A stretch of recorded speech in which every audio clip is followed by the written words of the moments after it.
Assalamualaikum warahmatullahi wabarakatuh. Salam sejahtera untuk kita semua.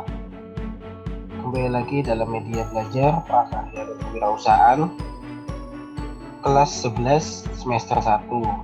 Hari ini kita akan masuk di bab pertama mengenai kerajinan dari bahan limbah berbentuk bangun datar. Tujuan pembelajarannya yang pertama menjelaskan pengertian kerajinan limbah berbentuk bangun datar. Yang kedua, menjelaskan kerajinan sebagai bagian dari industri kreatif. Yang ketiga, menjelaskan jenis karya berdasarkan definisi. Dan yang keempat, menjelaskan media berkarya kerajinan limbah berbentuk bangun datar. Untuk semester pertama, materi pertama dalam kerajinan bahan limbah berbentuk bangun datar. Untuk di semester berikutnya nanti akan ada kerajinan lagi dari bahan limbah namun berbentuk bangun ruang. Pertama, amati gambar berikut. Berdasarkan gambar-gambar tersebut, ajukanlah beberapa pertanyaan yang berkaitan dengan kerajinan dari bahan limbah berbentuk bangun datar. Pertanyaan Anda dapat ajukan menggunakan format 5W dan 1H. Silakan dipilih dari 5W plus 1H tersebut, satu orang satu, dan dikirimkan nanti di Google Classroom.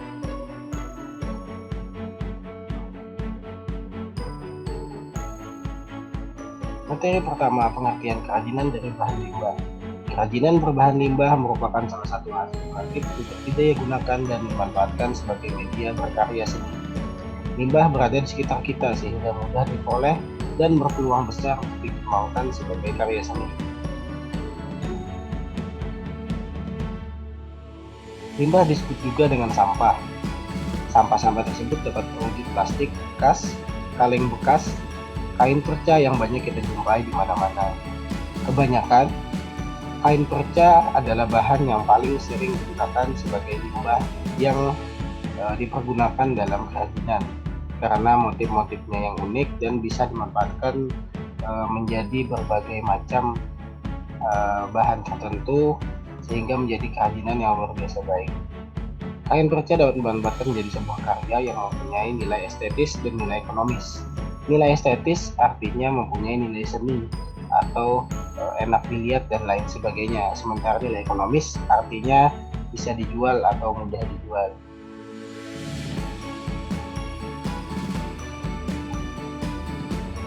Sebagai sekilas info, sampah sedotan yang tidak didaur ulang akan mencemari lingkungan.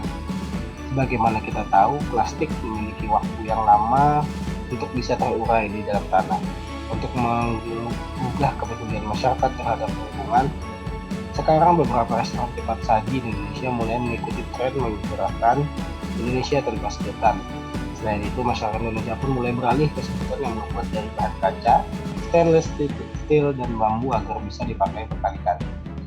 Sekarang sudah banyak restoran-restoran yang seperti ini, tidak lagi menggunakan sedotan plastik, namun menggunakan sedotan dari kaca, stainless steel, ataupun bambu. Namun ada juga restoran-restoran yang mengubahnya yang asalnya menggunakan sedotan plastik sekarang dianjurkan untuk tidak menggunakan sedotan lagi. Materi kedua, jenis karya kerajinan dari bahan limbah berbentuk bangun datar.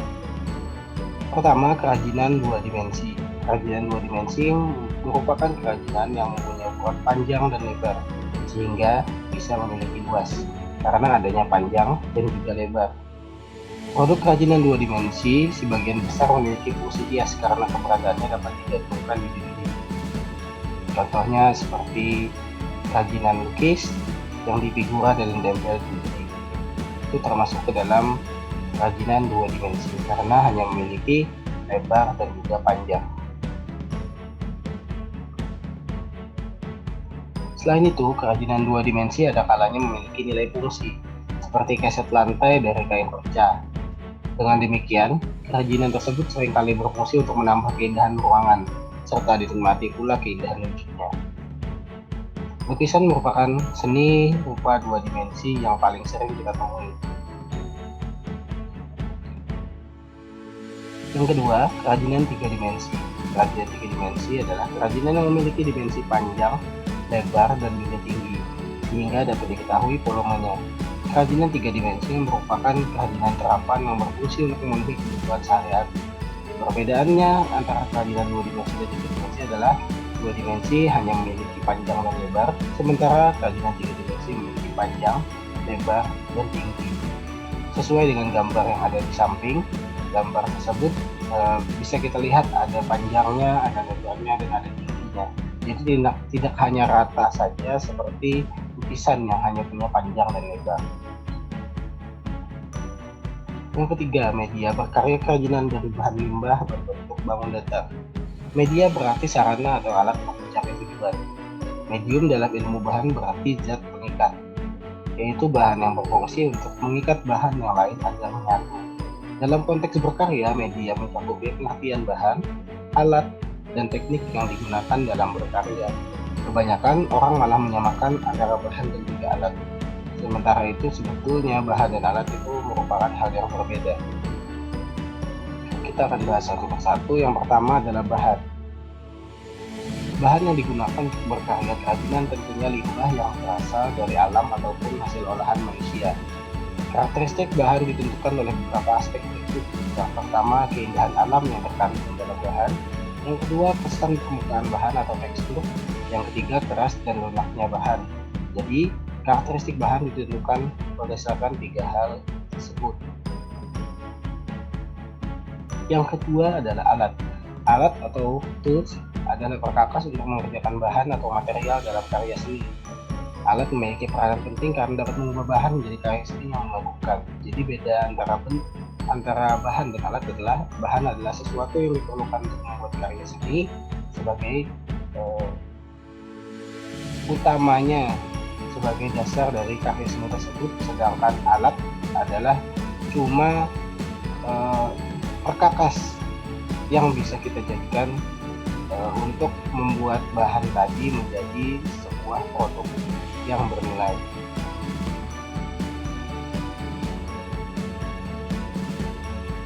Yang ketiga adalah teknik.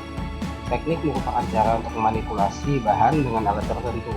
Teknik yang baik adalah cara berkarya yang disesuaikan dengan sifat bahan dan peralatan yang digunakan. Terdapat dua teknik dalam berkarya seni. Yang pertama, teknik umum atau teknik ketukangan, dan teknik khusus atau teknik artistik. Tugas yang berikutnya yaitu adalah mencari perbedaan antara teknik umum dan teknik khusus dalam kerajinan.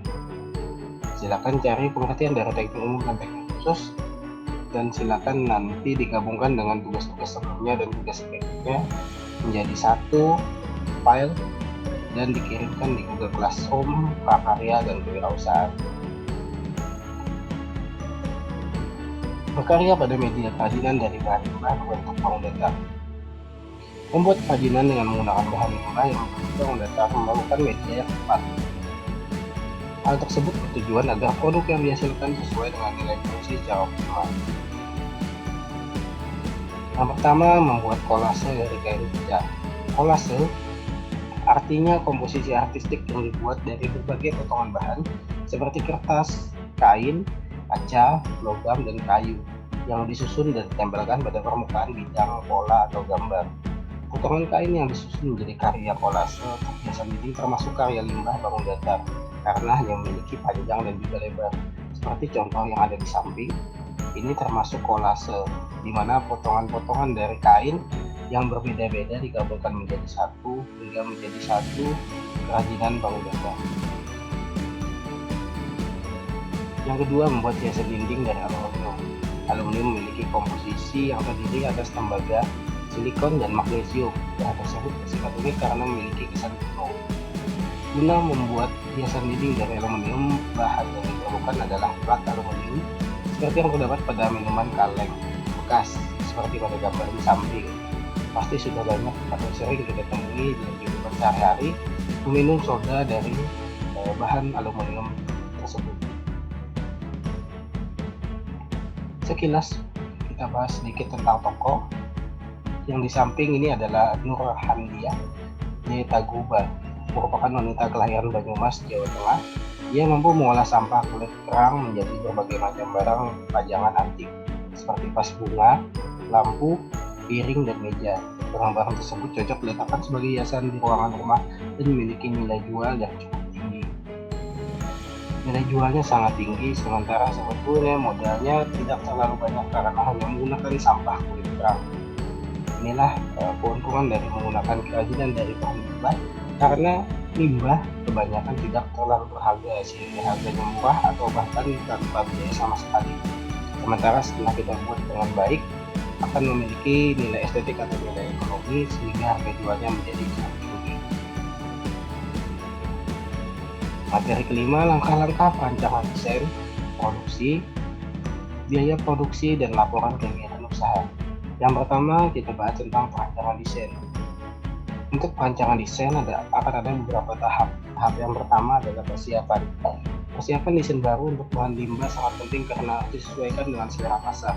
Persiapan ini dimaksudkan agar desain yang dihasilkan tidak sekedar meniru desain-desain yang sudah ada. Namun, persiapan tersebut akan menghasilkan desain baru, belum pernah ada dan tidak pasaran.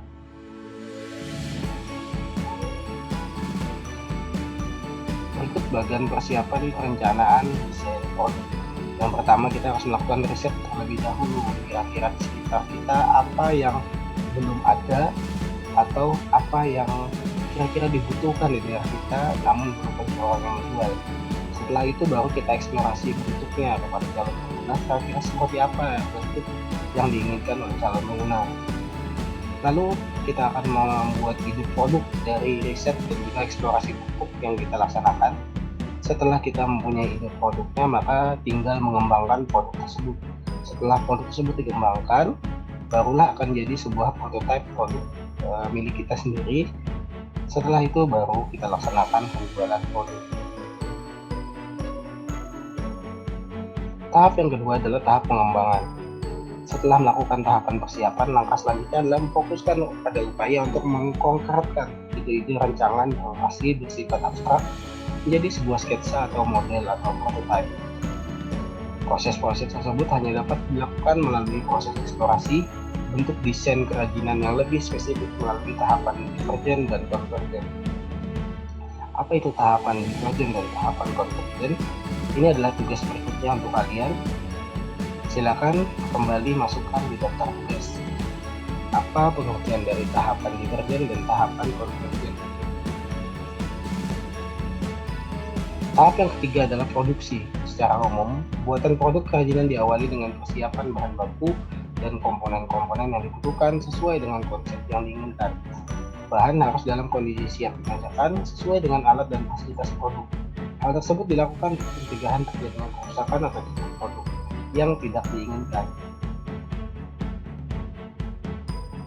Yang keempat adalah biaya produksi. Biaya produksi adalah total biaya yang dikeluarkan oleh pengrajin yang meliputi bahan baku, tenaga kerja, dan biaya tambahan atau overhead. Jadi biaya produksi hanya terdiri dari 3 jenis atau 3 macam, yakni biaya bahan baku, biaya tenaga kerja, dan juga biaya tambahan atau overhead.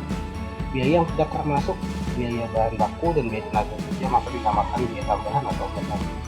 Biaya bahan baku adalah biaya yang dikeluarkan sebagaimana kita harus mendapatkan bahan baku tersebut. Misalnya kalian ingin memproduksi sebuah mobil, bahan bakunya tentu misalnya kalian harus bikin ban dulu. Bahan baku dari ban tersebut adalah karet, maka kalian harus membeli bahan baku. Maka pembelian karet untuk pembuatan ban masuk ke dalam bahan baku. Lalu biaya tenaga kerja ini adalah biaya yang dikeluarkan untuk menggaji seluruh karyawan atau tenaga kerja yang ada di perusahaan kita yang bekerja untuk membuat produk kita.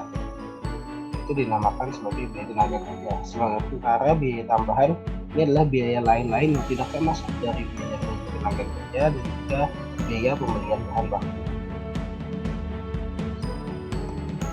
Sementara biaya yang dikeluarkan itu terbagi menjadi 3, yakni biaya praproduksi, proses produksi, dan pasca produksi. Biaya praproduksi artinya biaya yang keluar pada saat kita belum memproduksi. Sementara biaya proses produksi ini adalah biaya yang keluar karena terjadinya proses produksi. Dan yang terakhir, pasca produksi adalah ini biaya yang terjadi setelah produksi telah dilakukan dan produk kita sudah jadi. Misalnya kita sedang promosi, memerlukan biaya untuk promosi, maka ini adalah biaya pasca produksi. Tahapan yang kelima adalah laporan keuangan. Laporan keuangan merupakan informasi keuangan pada suatu periode dalam suatu usaha tertentu. Laporan keuangan terdiri atas laporan keuangan harga pokok produksi, laporan laba rugi, laporan neraca, dan laporan perubahan modal. Ini adalah laporan-laporan yang harus dibuat sebagai laporan keuangan perusahaan. Materi yang keenam adalah menghitung BLP produk kerajinan dari bahan limbah berbentuk bangun datar. Apa itu BLP? BLP adalah break even point atau titik impas dalam suatu perusahaan. Adalah posisi suatu perusahaan yang belum memperoleh keuntungan namun tidak bisa merugi. Kalau istilah dalam bahasa Banjarnya artinya balik pokok, balik modal. Jadi baru balik modal, sudah tidak mengalami kerugian karena kita balik modal, tapi belum mengalami keuntungan karena baru balik modal. Ini artinya break even point. Misalnya kalian membuat sebuah sepatu memerlukan biaya 80.000, lalu ternyata penjualan kalian 80.000. Jadi kalian tidak rugi, tidak juga mendapat untung, tapi baru impas atau kembali pokok. BLP dapat diartikan juga sebuah kondisi ketika jumlah pengeluaran yang diperlukan untuk biaya produksi sama dengan jumlah pendapatan yang diterima dari hasil penjualan. Apa saja komponen dari BLP? Komponen perhitungan BLP yaitu biaya tetap atau fixed cost, biaya variabel atau variable cost, dan biaya penjualan atau selling price. Biaya tetap artinya biaya yang selalu tetap walaupun kita menambah produksi kita. Sementara biaya variabel adalah biaya yang berubah-ubah banyaknya. Semakin banyak kita memproduksi, maka semakin banyak juga biaya variabelnya. Semakin sedikit produksi, semakin sedikit biaya variabelnya. Sementara biaya tetap tadi, semakin sedikit atau semakin banyak tidak akan mempengaruhi biaya tetap karena biayanya memang tetap atau tidak bertambah. Dan biaya penjualan atau selling price, misalnya biaya yang kita keluarkan promosi untuk mengangkut barang kita ke tempat pembeli dan lain sebagainya. Materi yang ketujuh yaitu strategi promosi. Strategi promosi adalah cara yang harus dilakukan untuk memperkenalkan produk atau jasa ke halayak masyarakat. Promosi merupakan salah satu rangkaian pemasaran suatu barang karena terkait erat dengan badan. Seorang wirausahawan harus melakukan strategi pemasaran dengan melakukan hantaran promosi. Strategi promosi berfungsi untuk meningkatkan penjualan, salah satunya dengan beriklan di televisi. Tapi di zaman sekarang iklan di televisi mungkin tidak sebaik dengan iklan-iklan yang ada di sosial media. Karena itu kebanyakan sekarang produk-produk justru ramai dilakukan promosi di sosial media melalui misalnya para artis-artis, para selebgram dan lain sebagainya. Karena ini lebih efektif mengingat televisi sekarang bukan media yang paling ditonton di zaman sekarang, tetapi media-media lain seperti sosial media lah yang menjadi salah satu alat yang paling banyak digunakan oleh masyarakat. Yang pertama, membuat kemasan produk menarik. Pengemasan merupakan tahapan puncak karena proses ini berkaitan antara daya tarik suatu produk dan calon pembeli. Produk harus tersajikan dalam kemasan yang atraktif serta komunikatif dengan memberikan informasi yang memadai mengenai keunggulan produk. Salah satu contohnya adalah produk yogurt di samping, fresh yogurt multi-point. Produk yogurt dikemas dengan warna yang cerah dan menarik. Kenapa harus cerah? Karena memang yogurt itu sangat menyegarkan dan segar, itu berhubungan dengan warna yang cerah. Inilah yang harus dilakukan. Dan memasukkan diantaranya adalah keunggulan dari produk tersebut. Yang kedua, menawarkan promo atau diskon. Saat ini adanya promo atau diskon pada suatu produk merupakan hal yang disukai oleh pembeli. Dengan demikian, promo akan menarik perhatian calon pembeli. Promo yang baik harus dengan pertimbangan untung rugi dan kelangsungan usaha. Apakah biasanya perusahaan-perusahaan besar seperti Hypermart, Transmart, lalu Ramayana dan lain sebagainya melakukan diskon besar-besaran akan merugi? Tentu saja tidak. Mereka hanya menambah harga jual lalu menguranginya dengan diskon. Apakah hal tersebut menjadikan kerugian? Tentu saja tidak. Mereka tetap mendapatkan untung karena memang mereka menaikkan harga jual mengingat misalnya pada saat mendekati hari raya atau mendekati hari-hari penting. Lalu adakah memang harga yang betul-betul turun? Memang ada. Lalu mengapa mereka mengambil risiko untuk menurunkan harga? Misalnya harga mie instan yang semula harganya 2.500, modalnya 2.500 tapi dia jual dengan harga 2.000. Pertimbangannya adalah karena produk tersebut jarang laku, daripada nanti produk tersebut masuk masa 6 bulan sebelum kadaluarsa, maka lebih baik dilakukan diskon besar-besaran agar mengurangi kerugian. Sementara kerugiannya akan ditutupi oleh produk-produk lain yang memang selalu laku. Inilah yang dilakukan oleh perusahaan-perusahaan besar. Yang ketiga, pilih satu target pasar yang spesifik dan pasang harga yang bersaing. Segmentasi dan lokasi pemasaran yang sesuai dengan produk sangat memungkinkan produk dapat terlihat secara optimal. Pasar kerajinan dapat dijadikan sarana efektif mempromosikan produk. Hal itu disebabkan pasar kerajinan akan menjaring pelanggan yang tepat atau pembeli yang memang menyukai kerajinan. Yang keempat, memanfaatkan media online atau daring. Hampir sebagian masyarakat mempunyai gawai atau ponsel pintar. Seorang wirausahawan dapat melakukan promosi pemasaran dengan memasang iklan produk di website, marketplace, atau beberapa media sosial seperti Instagram, Facebook, dan juga Twitter. Banyak sekali wirausahawan sukses yang memanfaatkan media online daring. Salah satunya adalah pemegang Guinness World Record, seorang Mary Riana, seorang penulis yang luar biasa. Dia melakukan promosi melalui akun Twitternya, hingga akhirnya bukunya terjual luar biasa banyak, hingga memecahkan Guinness World Record sebagai wanita pertama yang paling cepat mendapatkan $1 dari penjualan bukunya tersebut. Setidaknya terdapat 4 macam sarana promosi yang dapat digunakan perusahaan untuk mempromosikan produk yang dihasilkan. 4 jenis sarana promosi yang dapat digunakan oleh perusahaan diantaranya adalah yang pertama periklanan atau advertising, yang kedua promosi penjualan atau sales promotion, yang ketiga publisitas atau publicity, dan yang keempat penjualan pribadi atau personal selling. Nah, ini adalah tugas terakhir untuk kalian untuk mencari keempat pengertian ini. Demikian presentasi untuk media pembelajaran di bab pertama prakarya dan kewirausahaan semester pertama tahun pelajaran 2020-2021. Salah hilaf mohon maaf. Assalamualaikum warahmatullahi wabarakatuh.